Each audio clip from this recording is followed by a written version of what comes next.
Huwag mong tawaging asawa ang isang tao pag hindi pa kayo kasal. No license, no evidence. In short, kolorum pa yung relasyon nyo. Anytime pwede kayong magkahiwalay na dalawa. Kagaya ng lupa. Para matawag na sa iyo ang lupa at maangkin ito, kailangan mo talaga ng titulo. Kaya kapag kinasal ka, ang ibig sabihin, KMJS, kasi nagkatuluyan kayo. Pero pag live-in partner ka, ang ibig sabihin, once upon a time, pwedeng magkatuluyan, pwedeng maghiwalay. Pero pag kabit ka, ang ibig sabihin, tulpo. Kasi pag may nagreklamo sa'yo, pwede ka pang makulong.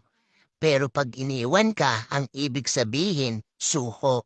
Naloko ka na, na-scam ka pa. Kaya gulatin mo yung biyanan mo, sa uli mo na yung anak niya.